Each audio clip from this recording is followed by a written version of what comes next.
Air disasters.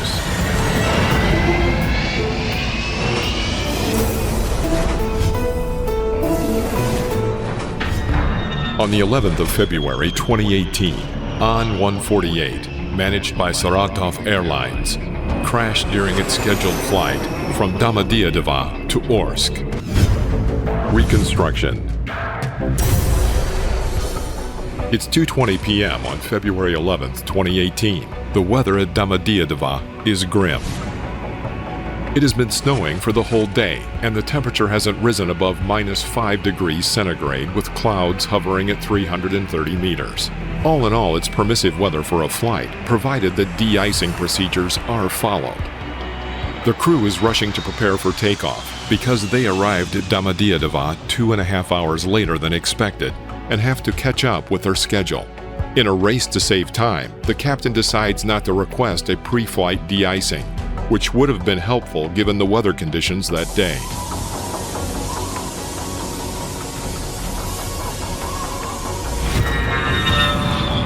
Valery Gubonov is 51 years old. He is an ex-Air Force pilot with over 5,000 flight hours, half of which were done on the An-148. And it's only a month ago that he was promoted to captain. The first officer is 44-year-old Sergei Gambarian, with 860 hours of flight experience. He became a pilot only 2 years ago. Additional information on Sergei Gambarian is as follows.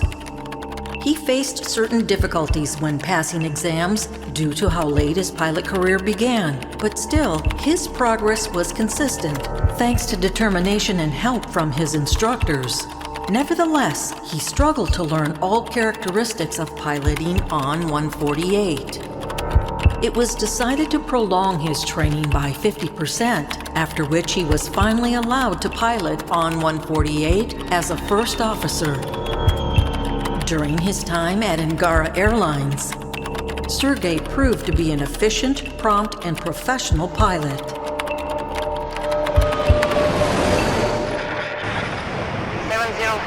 Taxi line up position.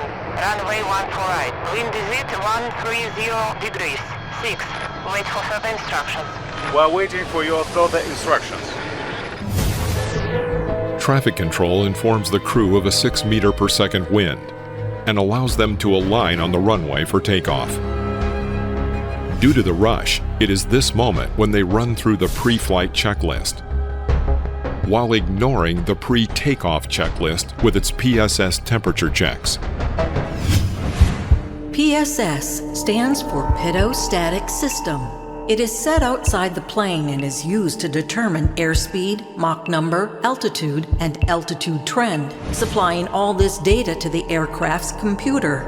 An-148 has 3 of these sensors, and each has to be heated so ice doesn't clog it, blocking the air from going in. PSS sensors on this plane are designed in such a way that heating can only be turned on for 3 minutes when the aircraft is on the ground. Otherwise, the sensors may overheat and break down. This means that heating is usually turned on right before the takeoff to eliminate damage. Lineup checklist is completed. Only pitot-tubes are left now. Roger that. The tower grants permission for takeoff as soon as the plane taxis onto the runway, and the crew, without any delays, follows suit, completely forgetting to heat up the PSS. Heating switches were left untouched,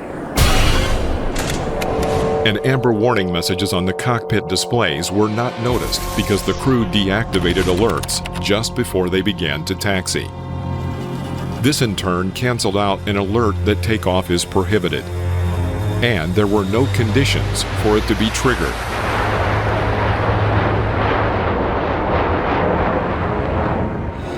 Soon after takeoff, the crew turns on the autopilot, but at an altitude of 700 meters, they begin to lose speed from 375 kilometers per hour to 350 kilometers per hour, which right away attracts the captain's attention. Oh my god, I set it up but it dropping down anyway. It's all right. I know it's okay, I'm just saying it sharply decreased. Why did it drop so fast? I have definitely set the right autopilot speed. It's the wind that was the reason for this drop. A minute later, at an altitude of 1,100 meters, because of an ice buildup on the PSS, sensors begin to show incorrect speed data that differs from one another.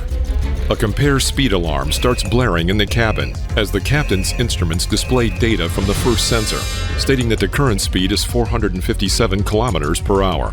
The first officer's screen shows 470 kilometers per hour, which is drawn from the second sensor. And at the same time, the third sensor was showing 430 kilometers per hour, all at the same time. The real speed, though, was 490 kilometers per hour, and it kept increasing. Then, the differences between the speeds displayed on the first and second sensors decreased, which automatically switched off the alarm, as it was initially triggered by the drastic difference in values that both sensors showed. And although the display speed was 490 kilometers per hour, it was still substantially lower than their actual velocity, which was, by this time, 530 kilometers per hour. I confirm that speed is synchronized. Second time it's happening today. Remember how it dropped during takeoff? Keep an eye on it for now, please. I'll set it to 416 kilometers per hour, and if it happens again, we will switch to manual.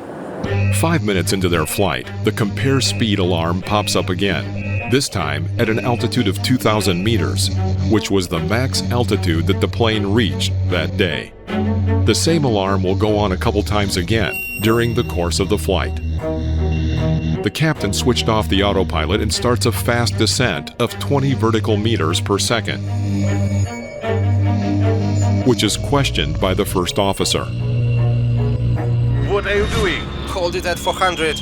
A minute later, at an altitude of 1,100 meters, ice once again accumulates in the sensors, blocking their functionality. The captain's instruments show 390 kilometers per hour, while the real speed was 480 kilometers per hour. In order to gain speed, the captain decides to descend. But at that moment, the computer once again switches to the second sensor, displaying to the captain that their speed is 480 kilometers per hour. This means that within a split second, instruments show the speed jumping by 90 kilometers per hour, from 390 to 480 kilometers per hour, while the real and true speed, on the other hand, was actually 540 kilometers per hour, and it kept increasing toward the operational limits of the aircraft. The first officer tries to step in, but the captain refuses to listen. What are you doing? Why descending? Pitching up reduced the speed, but you are going down instead. I see. An overspeed alarm goes off, and the screens start blinking red. Now, the captain's screen shows 560 kilometers per hour, while the real speed is greater, hovering around the 580 mark. The pilot starts to climb, and the speed finally decreases. Pull up. Give me a second. I don't get it. I thought you wanted, but you pitched down. Both the first officer and the captain were seeing incorrect speed values during the flight, and neither of them thought to question the reason behind this anomaly. The speed that was shown to the first officer was closer to the aircraft's actual speed, and this is why his actions were more relevant to the situation. This is contrasted with what the captain was doing, as his actions started to become inconsistent and emotionally unstable due to the constant changes in velocity that he saw and the never-ending alarm sounds. Finally, they reached their desired airspeed of 480 kilometers per hour, but at the same time, ice started building up on the sensors again. It was happening much quicker on the captain's sensors, and he started to notice a substantial drop in speed on his screen, causing him to push the yoke away, adding thrust. 290, what the hell? Why are you pitching down again? 250, shut up! Another warning pops up on the screen, asking the crew to put the gear down. But as the captain sees further decreases in speed, he pushes the yoke even further to increase rate of descent, which is already at a 30 degrees angle. Instrument speed, on the other hand, continues to decrease. Their altitude is now 1,500 meters, and the terrain ahead alarm goes off, followed by a pull-up alarm. The aircraft is now descending at a rate of 50 meters per second, which is too much. The first officer steps in and at 1,200 meters pulls the yoke towards him, trying to level the plane. The captain, though, pushes the yoke away even harder. What are you fucking doing? The first officer pulled the yoke with a force of 39 kilograms against the captain's 42 kilograms, which meant that the plane was finally level. But the captain's emotional state prevented him from realizing that everything was finally stable, and he pushed the yoke forward again. The first officer tries to bring the captain's attention to the quickly decreasing altitude. Altitude. Hell with that altitude. At an altitude of 350 meters, the captain pushes forward again. They descend below the clouds, and after a shocking realization that the ground is approaching fast, he tries to level the aircraft. It is too late. They hit the ground at 4 Gs and a 30 degrees down angle.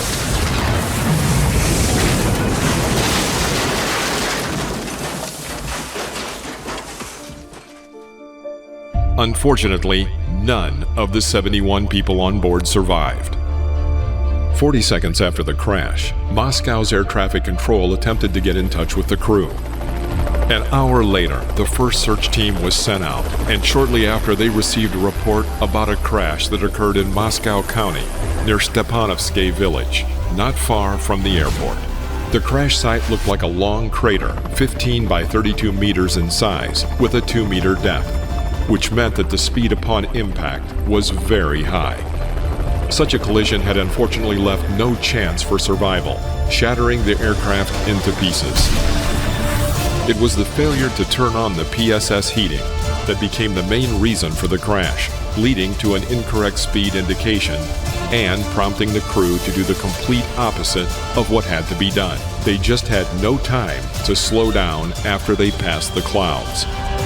Other reasons included a systematic failure to comply with piloting instructions by the Saratov Airlines crew, as they completely ignored all computer warnings that the system showed prior to takeoff.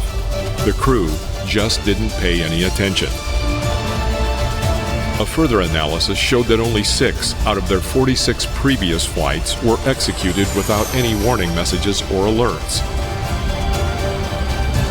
It turned out that this was standard operating procedure for the crew to take off with error messages on the aircraft's computer screen, which meant that the crew was accustomed to piloting with unresolved errors, simply ignoring the warnings that became so decisive on that day. PSS-1, not heeded. PSS-2, not heeded. PSS-3, not heeded.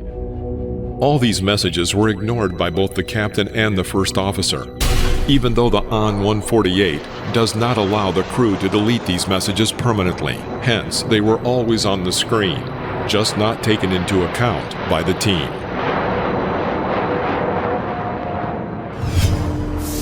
There are no international standards for the use of PSS heaters during and before flight.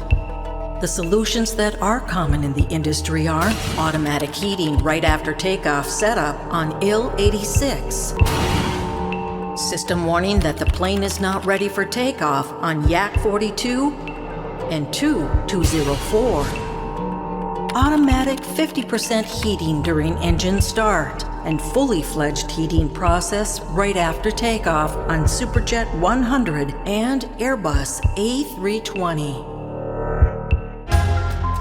Manual PSS heating management was standard on older Russian planes, but it often caused overheating of the sensors if the plane was not quickly granted takeoff. This was the case on the Antonov-148. As for newer aircraft, this critical system is now managed automatically, in turn decreasing the number of pre-flight tasks for the pilots and eliminating the risk of being missed. Given the situation that the team found themselves in, the captain was fully devoted to speed control, not trying to understand its cause. He didn't also compare his instruments with the other screens, in fact, completely ignoring them, which is called the tunnel effect, when one just doesn't think broadly enough to grasp the entire situation. In other words, instead of checking and managing all of the available parameters, he concentrated on just one, thereby struggling to execute a correct analysis of the situation, in turn losing control of the aircraft and the state of flight they were in. This then led to a lack of awareness as the captain entered an emotional block. More so, this was even further fueled by the fact that the first officer was not understanding the captain's actions, leaving the captain to think that he was the only one who understood the emergency. It made him not only stop listening to the first officer's advice, but also to ignore computer alerts. Surprisingly, the AN-148 manual does not mention situations when all three PSS sensors fail, thereby leaving pilots without any instructions as how to resolve such issues. This is due to the fact that the certification process outlined that mechanical failure of all three sensors is practically impossible and is not worth mentioning in the manual. One thing it doesn't take into account, though, is that such failure may happen as a result of human error, be it the crew or mechanics on the ground, and not just a mechanical breakdown. This unfortunately happens all too often in modern aviation. In 1986, a Tu-154 crew was in an identical situation. They forgot to heat up the sensors, tried to gain speed by descending lower at a disturbing descent rate of 100 meters per second as they flew out of the clouds at 1,800 meters and had just enough time to level the aircraft, reaching 3.2 G. Unfortunately, the plane never flew again due to the damage occurred.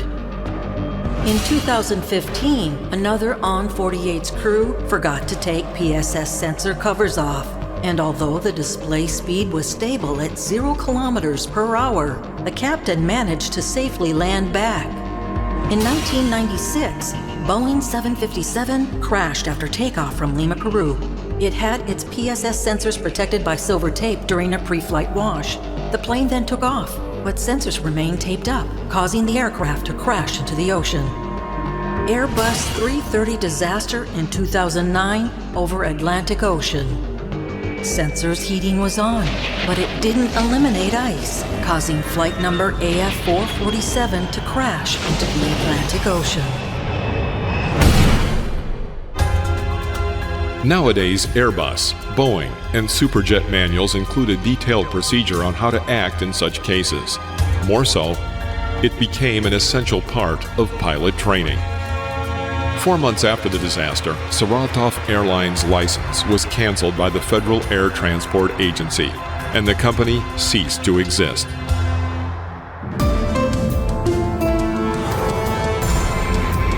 Air disasters. This reconstruction is based on official IAC report and represents its video version.